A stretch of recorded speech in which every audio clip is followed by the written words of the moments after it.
சமூக ஆர்வலரான அன்னை வி.ஜி. சரவணன் அவர்கள் கடந்த 4 ஆண்டுகளுக்கும் மேலாக ஸ்ரீவைகுண்ட தொகுதி மற்றும் அதன் சுற்று வட்டார பகுதிகளில் உள்ள ஆதரவற்ற ஏழை எளியவர்களுக்கு இல்லம் தேடி இரவு உணவு திட்டத்தை ஏற்படுத்தி உணவு வழங்கி வருகிறார்.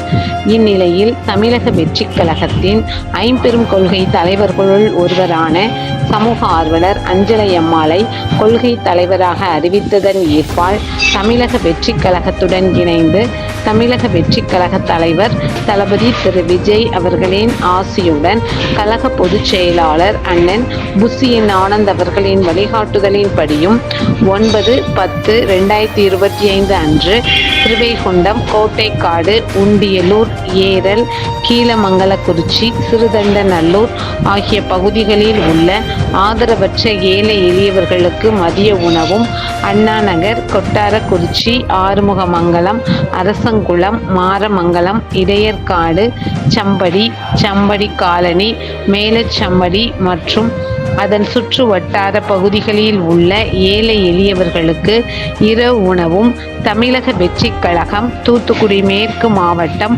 சமூக ஆர்வலரான அன்னை வி.ஜி. சரவணன் அவர்களின் சார்பில் அன்று 214 நபர்களுக்கு உணவு வழங்கப்பட்டது.